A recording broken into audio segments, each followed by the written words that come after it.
Nah, teman-teman, kalian tahu nggak kalau dulu pasca reformasi Indonesia muncullah dorongan yang desentralisasi melalui konsep otonomi daerah. Nah, otonomi daerah sendiri mempunyai dasar hukum, teman-teman, dari Pasal 18 Undang-Undang Dasar 1945 dan Undang-Undang Pemerintahan Daerah. Simpelnya, untuk pengertian dari otonomi daerah ini itu peruntukan untuk mengatur bahwa pemerintahan daerah punya wewenang untuk mengatur urusan pemerintahannya sendiri dengan catatan harus sesuai dengan aturan dan pembagian urusan pemerintahan yang absolut dan konkuren dalam lampiran undang-undang Pemda yang tadi disebutkan.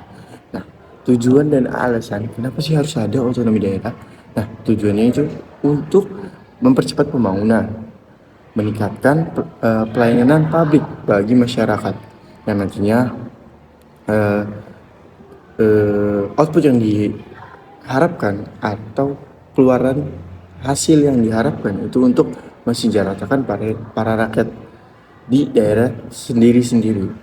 Nah, tapi faktanya bahwa saat ini kita tidak bisa pungkiri bahwa masih banyak penyelewengan dan tantangan yang dihadapi, mulai dari ketimpangan sosial antar daerah seperti Papua, Aceh, dan Jakarta, lalu korupsi lokal, dan bahkan potensi munculnya raja-raja kecil untuk kepentingan pribadi.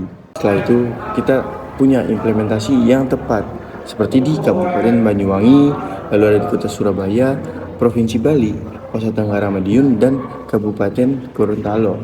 Nah, terus ada juga di sebuah daerah Kulon Progo yang kita kenal dengan istilah Belabli Prugo, yang dimana industri pertanian beras lokal dan usaha lokal di sana sangat disupport oleh pemerintahan daerahnya, teman-teman. Nah, itu beberapa materi dari otonomi daerah, mulai dari pengertian, pengantar, lalu ada dasar-dasar hukumnya, tujuan. Nah, kita masuk yang terakhir, yaitu otonomi khusus.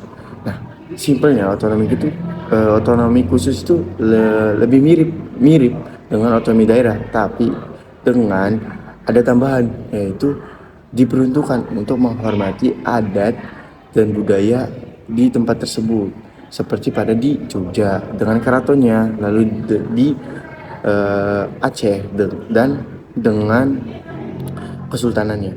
Nah, itu teman-teman. Sejak jatuhnya Orde Baru, reformasi kelembagaan menjadi perjalanan panjang untuk mengubah sistem yang sentralistik menjadi lebih demokratis, transparan, dan akuntabel. Berikut reformasi kelembagaan dari B.J. Habibie sampai Joko Widodo. Yang pertama, B.J. Habibie dari 1998 sampai 1999 dengan fokus pada peletakan dasar demokrasi. Habibie melakukan reformasi kilat untuk memulihkan kepercayaan publik dan internasional. Yang pertama, pemisahan polisi dari ABRI dengan menghapus difungsi ABRI dan memfokuskan polisi pada keamanan sipil. Yang kedua, independensi Bank Indonesia melalui Undang-Undang Nomor 23 Tahun 1999, Bank Indonesia resmi menjadi lembaga yang independen. Yang ketiga, pembentukan KPPU dan BPKN untuk mengakhiri praktik monopoli. Yang kedua, Abdurrahman Wahid atau Gus Dur dari tahun 1999 sampai 2001 dengan fokus pada pluralisme dan demilitarisasi. Gus Dur fokus pada penguatan supremasi sipil dan penghapusan lembaga yang dianggap mengekang kebebasan. Yang pertama, pembubaran Departemen Penerangan dan Sosial yang menjadi sarang korupsi. Yang kedua, pembentukan KKP. Gus Dur menyadari potensi maritim Indonesia. Yang ketiga, DPR menjadi lebih kuat dengan mempertegas tugas utama DPR. Yang ketiga, Megawati Putri Soekarno dari tahun 2001 sampai 2004 yang fokus pada penegasan dan penguatan hukum. Megawati membangun institusi yang menjaga stabilitas ekonomi dan hukum pasca kritis. Yang pertama, pembentukan KPK, yaitu upaya pemberantasan korupsi. Yang kedua, pembentukan MK sebagai pengawal konstitusi dari penyelesaian sengketa pemilu. Yang ketiga, pendirian BMKG dan BNN sebagai penanganan bencana alam dan peredaran narkoba. Yang keempat, Susilo Bambang Yudhoyono dari tahun 2004 sampai 2014 dengan fokus pada modernisasi birokrasi. Susilo Bambang Yudhoyono memfokuskan pada tata kelola pemerintahan yang lebih modern dan sistematik. Yang pertama, reformasi Kemenkeu. Perbaikan remunerasi dan kinerja pegawai negeri. Yang kedua, pembentukan UKP 4, unit khusus untuk memastikan program prioritas Presiden berjalan lancar. Yang ketiga, pemisahan YIKA, yaitu memperkuat pengawasan eksternal hakim. Yang keempat, BNPB dan BNPT, lembaga khusus untuk penanggulangan terorisme. Yang kelima, Joko Widodo periode pertama dari tahun 2014 sampai 2019 dengan fokus pada efisiensi pembangunan. Jokowi melakukan perampingan yang mempercepat eksekusi. Yang pertama, pembubaran LNS agar tidak terjadi tumpang tindih demi efisien anggaran. Yang kedua, pembentukan Bekraf dengan fokus pada sektor ekonomi baru. Yang ketiga, pembentukan BPIP, yaitu pembinaan penguatan ideologi Pancasila. Yang terakhir, integrasi pelayanan terpadu satu pintu yang menyederhanakan birokrasi perizinan melalui koordinasi perizinan BPKN.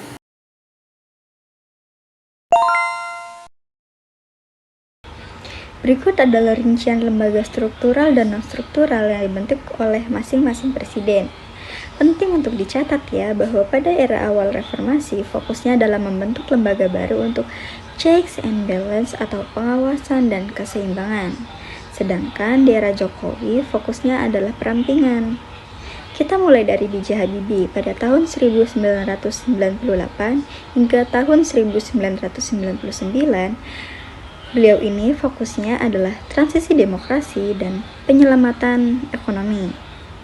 Dan ini dia beberapa daftar lembaga yang beliau bangun.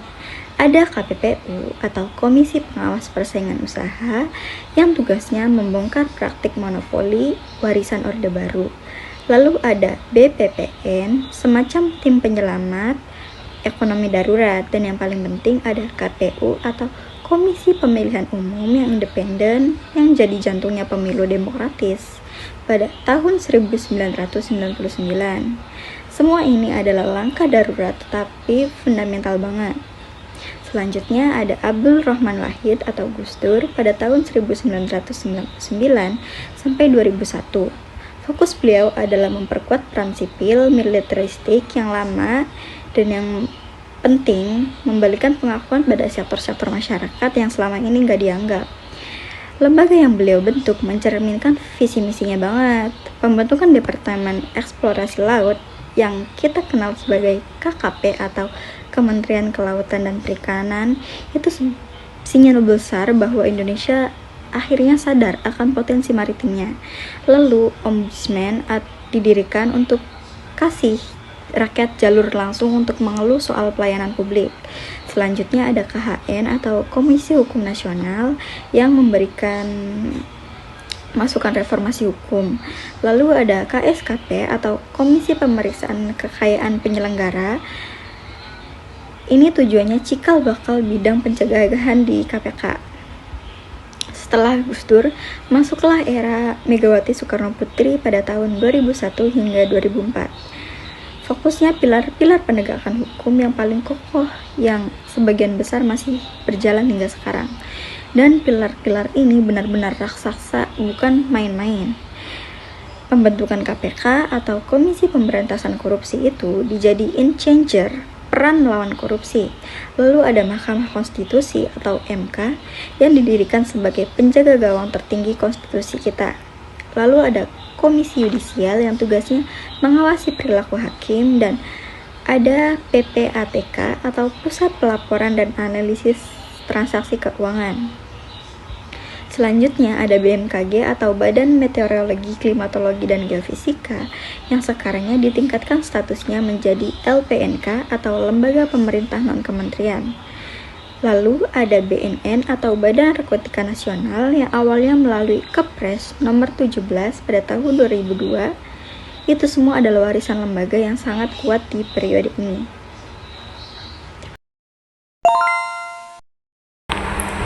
Susilo Bambang Yudhoyono 2004-2014, fokus modernisasi birokrasi dan manajemen krisis. Struktural BNP2 TKI sekarang BP2MI Perlindungan Pekerja Migran, BNPT Badan Nasional Penanggulangan Terorisme, BNPB Badan Nasional Penanggulangan Bencana. Non-struktural LNS UKP 4 Unit Kerja Presiden Bidang Pengawasan dan Pengendalian Pembangunan, LPS Lembaga Penjamin Simpanan, OJK Otoritas Jasa Keuangan, pengambil alih pengawasan bank dari BL dan pasar modal dari Bapepam LK, dan Dewan Energi Nasional. 5. Joko Widodo periode 1 2014-2009, fokus efisiensi ekonomi, kreatif dan ideologi. Struktural Kementerian Lingkungan Hidup dan Kehutanan LHK hasil penggabungan dua kementerian besar, Kementerian Desa Pembangunan Daerah Tertinggal dan Transmigrasi. Non-struktural LNS Bekraf Badan Ekonomi Kreatif berdiri sendiri sebelum akhirnya bergabung ke Kemenparekraf. BPIP Badan Pembinaan Ideologi Pancasila, BSSN Badan Siber dan Sandi Negara, evolusi dari Lembaga Sandi Negara. KSP Kantor Staf Presiden, transformasi dari UKP 4 era SBY dengan kewenangan lebih luas. Analisis singkat. Pola pembentukan ini menunjukkan bahwa di awal reformasi, B.J. Habibie hingga Megawati Soekarno Putri, kita sibuk membentuk lembaga pengawas atau komisi karena ketidakpercayaan pada institusi lama. Di era Susilo Bambang Yudhoyono, lembaga mulai spesifik ke arah manajemen risiko atau BNPB, Badan Nasional Penanggulangan Bencana, lalu ada BNPT, Badan Nasional Penanggulangan Terorisme, hingga OJK atau Otoritas Jasa Keuangan. Sedangkan pada era Jokowi, fokusnya adalah integrasi dan koordinasi melalui lembaga seperti KSP atau Kantor Staf Presiden yang memastikan program unggulan Presiden terlaksana di lapangan dengan efektif.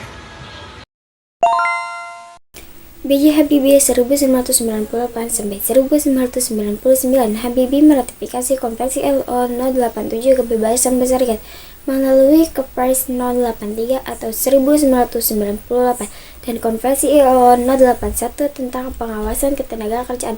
Langkah ini memperkuat hak dasar pekerja pasca Orde Baru. Abdurrahman Wahid 1999 sampai 2001. Pemerintah Gus Dur mengesahkan UU 021 atau 2000 tentang serikat pekerja atau serikat buruh yang dinilai sangat melindungi hak pekerja dengan memperbaiki iklim demokrasi industrial. Megawati Soekarno Putri 2001 sampai 2004. Meski tidak banyak detail spesifik, era ini melanjutkan momentum reformasi dengan fokus pada pengupahan adil dan perlindungan tenaga kerja melalui kebijakan awal pasca reformasi. Susilo Bambang Yudhoyono 2004 sampai 2014. SBY mengesahkan UU 040 atau 2004 tentang Sistem Jaminan Sosial Nasional, menetapkan 1 Mei sebagai hari libur nasional, serta UU No 13 atau 2003 tentang ketenagaan kerja yang mengatur perlindungan hak dasar seperti upah dan kondisi kerja. Joko Widodo 2014 sampai 2024. Jokowi menerbitkan Omnibus Law UU Cipta Kerja 2020 yang dikritik karena longgarkan perlindungan seperti PKH dan kontrak kerja. Meski ada PP turunan untuk jaminan sosial, kritik ini menyebutnya kurang berpihak pada pekerja. Terima kasih.